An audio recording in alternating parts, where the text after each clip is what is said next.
네, 그래서 질문을 할 때는 이렇게 5단계로 하면 좋다고 해요. 그래서 첫 번째 단계는 말문 열기. 그래서 그냥 간단한 질문 같은 거 있잖아요. 뭐 오늘 뭐 날씨 참 좋죠? 뭐 이런 식으로 그냥 간단하게 긴장을 풀 수 있을 정도의 그냥 질문으로 시작을 해서, 그다음 준비 단계는 이제 내가 정말 이 사람한테, 그러니까 여기서 질문을 할 때는 질문하기 전에 질문의 틀을 짜라고 해요. 그냥 무작정 질문을 하는 게 아니라 내 머릿속으로 어느 이제 틀을 짜서 어떤 거를 목표로 해서 내가 이걸 왜 물어보는 거고 하는 그런 기본적인 틀을 짜서 질문을 하면 좋다고 해요. 그래서 그런 준비 단계에서는 내 머릿속으로 이 사람한테 어떤 걸 질문을 할 것인가, 내가 질문하는 이유는 무엇인가, 내가 이 질문을 했을 때 얻을 수 있는 것들은 무엇인가, 이런 것들을 생각을 하고 질문을 이제 준비하는 단계. 그 다음에 이제 정말로 질문을 하는 거죠.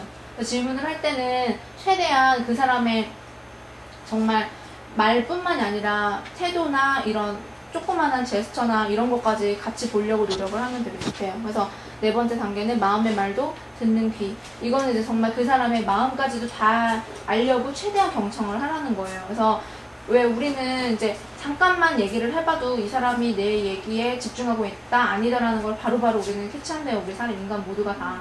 그래서 이 사람 말이 내가 지금 최대한 경청하고 있다라는 걸 계속 보여주고, 내가 중간중간에 제가 지금까지 여기까지 들은 게 여기까지 제가 이해한 게 맞냐고 물어보는 것도 필요하고, 이 사람이 뭐라고 대답을 해줬을 때 그렇게 대답해 주셔서 고맙다고 하고, 이렇게 적절하게 왔다 갔다 하는 그런 말들이 되게 많이 필요하대요. 그래서 그런 이제 것들을 하면서 이제 이 사람들의 이 질문을 받는 사람의 어떤 의도나 이런 것들까지 자세하게 파악을 하기 위해서 최대한 경청을 하라는 게 이제 네 번째 단계고요. 그다음 다섯 번째 후속 조치는, 이제 내가 이 사람한테 질문을 했잖아요. 그럼 이 사람이 어떤 대답을 해줬을 거 아니에요. 그럼 그 대답이 그냥 아무데도 쓸데없는 대답이 아니라 당신이 이렇게 열심히 대답을 해주신 게 어떤 식으로 쓰일 거다. 당신이 이렇게 좋은 얘기를 해주신 거는 우리 회사에 어떤 식으로 반영이 될 거고, 이렇게 피드백을 줘야 되는 게 필요하대. 안 그러면 내가 이 사람한테 시간과 모든 것들을 나름대로 소모를 해서 이 사람한테 대답을 해준 건데, 그게 어떻게 쓰일지도 모르고 그냥 얘기를 하면은 이 사람도 되게 약간 허무할 수가 있잖아요. 근데 이거는 당신이 지금 이렇게 얘기해 주시는 거는 우리 회사에 어떤 관점에서 도움이 될 거고, 어떻게 반영이 돼서 이게 반영이 될 겁니다라고 이렇게 얘기를 해주는 그런 후속 조치가 되게 중요하대요. 그래서 이런 5가지 단계로 이야기를 하면 좋다고 하더라고요. 그 다음에 이제 질문하는 문화를 만드는 리더의 역할. 그래서 이제 우리가 질문하는 문화 자체를 조직 내에서 만드는 게 되게 중요하다고 했잖아요. 그럼 거기서의 리더의 역할이 뭐냐.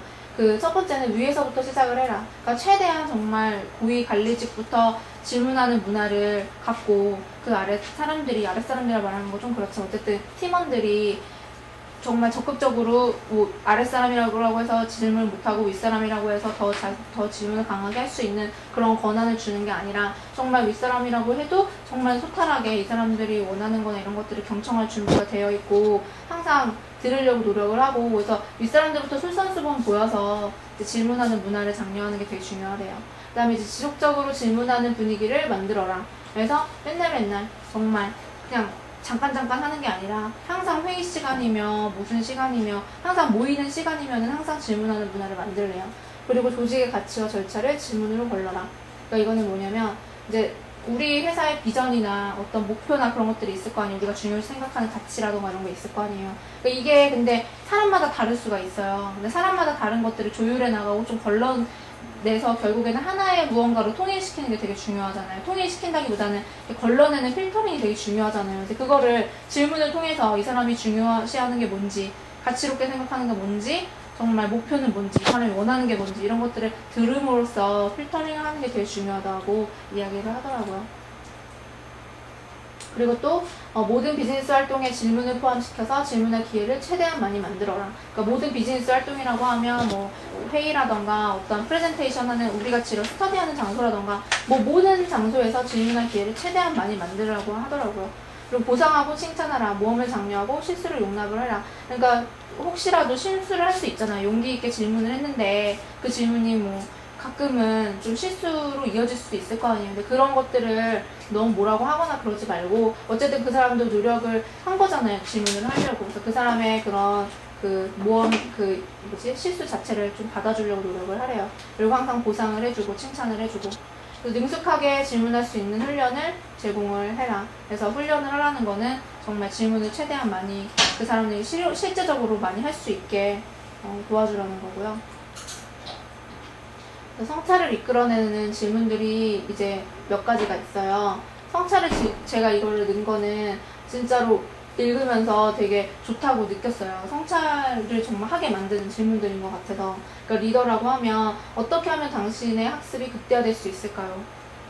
그러니까 어떻게 하면 당신이 좀 더 배울 수 있을까요? 그걸 내가 어떻게 도와줄 수 있을까요? 라고 물어보는 게 되게 좋은 것 같아요. 그러면은 이 사람 생각을 할 거 아니에요. 내가 어떻게 하면 제일 많이 배울 수 있을까? 이걸 생각을 할 거 아니에요. 그럼 내가 뭘 배워야 되지?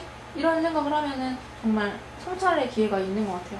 그리고 어떻게 하면 당신이 자기 개발을 제대로 할 수 있을까요? 그러니까 어떻게 하면은 정말 당신이 자기 개발을 위해서 노력을 할 수 있을까? 그러니까 어떻게 하면 이거를 내가 또 도와줄 수 있을까? 이런 관점에서 물어보는 게 중요하고, 그리고 이번에 학습 효과가 높은 이유는 무엇이죠? 그러니까 만약에 이번에 뭘 했다, 프로젝트를 했는데 이 사람이 정말 잘한 거예요. 정말 좋은 결과를 냈어요. 좋은 효과를 냈어요. 그러면은 이 원인을 알아낸다면, 뭐 때문에 이 사람이 이렇게 효과가 높았는지 알아낸다면 그 다음에는 그걸 더 활용을 해서 이 사람이 더 잘할 수 있도록 우리가 이렇게 도와줄 수 있는 거잖아요. 그래서 그 원인을 알아내기 위해서 뭐 때문에 그럼 그렇게 재밌었고 신났고 했냐 이제 물어보는 거예요. 그렇게 하면 이 사람이 생각을 해보고 이제 이야기를 하겠죠. 뭐 때문에 좋았다. 그럼 그런 것들을 더 이제 그 다음에 더 잘할 수 있겠죠. 그리고 성찰을 이끌어내는 질문 몇 개 더 보자면, 경력 개발에 있어서 가장 도전적이고 신났던 일이 무엇입니까? 어제도 이거 제가 세이브한테 물어봤던 건데, 신났던 일이 뭔지를 알면은 내가 앞으로 그 신났던 일만 계속하면 되잖아요. 그럼 더 잘할 수 있을 거 아니에요. 그래서 이거를 물어보는 게 되게 좋은 것 같아요. 왜 도전적이고 그럼 신나게 됐냐? 어떤 일을 했을 때 너무 이 사람이 신나게 하는 거예요. 재밌게 하는 거예요. 형태 오빠가 어떤 일 할 때 막 재밌게 하잖아요. 그런 거 볼 때 왜 그렇게 이렇게 재밌게 하게 됐냐고 물어보는 거예요. 원인 자체를. 그럼 그 사람은 뭐 때문에 재밌었다, 사람들하고 뭐 어울리는 게 좋았다 라던가, 아니면 난 디자인이 너무 좋다 라던가 뭐가 나올 거 아니에요. 그럼 그 사람이 좋아하는 걸 바탕으로 이제 업무를 계속 짜면 그럼 그 사람의 효율이 정말 높아지겠죠. 그 사람의 실력도 많이 늘겠고. 그리고 당신이 얻는 이점은 무엇인가요? 그럼 당신이 이런 일을 했을 때 어떤 점이 좋아서 지금 하시는 건가요? 그리고 그러면은 이런 일을 지금 하고 있는데 조직이 그럼 얻는 건 무엇인가? 당신의 입장에서, 조직의 입장에서 얻는 이점들이 무엇인지에 대해서 이제 물어보면 정말 성찰을 하게 되는 것 같아요. 생각을 많이 하게 되는 질문들인 것 같아요. 그리고 이제 시끄러운 회의가 진짜 회의다. 이거는 이제 그 패트릭 렌시오니의 회의가 살아야 회사도 산다라는 책에서도 이 얘기가 계속 나오거든요. 그러니까 회의는 정말 싸우듯이 해야 된다고, 시끄럽게 해야 된다고 되게 많이 얘기를 해요. 왜냐면은 서로 진짜 막 공격하듯이 그렇게 잡아먹을 듯이 해야 내 얘기가 강력하게 다 나오는 거고, 내가 정말 속 안에 있는 얘기까지 다 하려면은 뭐 위계질서 이런 거 생각하지 않고, 뭐 위치 같은 거 생각하지 않고 내가 말을 다 할 수 있어야지만 싸울 수가 있는 거잖아요. 그러니까 정말 시끄럽게 회의는 그렇게 해야 된대요. 그래서 이제 팀이 하나가 되려면 어떤 절차가 필요할까요? 우리 팀이 지금 이런 식으로 분산되는데 하나가 되려면 도대체 우리가 뭘 어떻게 해야 되느냐라고 사람들한테 물어보고, 반대 의견을 그럼 어떻게 받아들이면 싸우지 않고 어떻게 받아들이면 될까요? 그리고 어떻게 하면 스트레스를 줄이고 편안하게 함께 일을 할 수 있을까요? 이런 것들을 사람들한테 계속 물어보면서 이제 회의 때 이런 질문들을 하는 게 좋대요. 회의를 할 때는 이런 것들을 물어보고, 그다음 회의가 끝나고 나서도 또 질문을 하는 게 중요한데, 회의가 끝나고 나서는 회의가 잘 진행이 됐는지 안 됐는지에 대해서 여부를 물어보고, 그다음 유익했던 점은 그러면 무엇인지, 어떤 점이 좋았고, 개선할 점은 그러면은 이번에 어떤 점을 좀 개선하면 좋을지, 그다음 대충 넘어가거나 했던 건 혹시 우리가 있는지 없는지, 그리고 보다 나은 성과를 위해서는 우리가 무엇을 해야 되는지.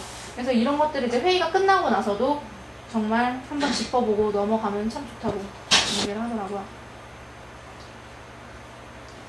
그래서 장애의 늪에서 탈출하기. 그래서 질문을 잘 하고 싶은데 가끔 어떤 장애물들이 있어서 질문을 잘 못할 때가 있어요. 그래서 그럴 때는 이렇게 하면 좋대요. 첫 번째는 개방형 질문을 많이 하면 좋다. 처음에 말씀드렸다시피 이 사람의 어떤 생각을 물어보는 그런 질문들을 많이 하면 좋고, 그다음 명확한 이해를 구하는 질문, 확실히 이해를 하고 상세한 내용을 묻는 질문, 이거 두 개 다 명확하게 상세하게 이제 이 내용을 이해하기 위해서 물어보는 질문들이겠죠. 그러니까 장애의 늪에서 탈출한다는 것 자체가 어떤 그 문제에서 헤어나오지 못한다는 거잖아요. 그러니까. 그리고 자극을 주는 질문, 그리고 탐구형 질문, 정리형 질문 이런 질문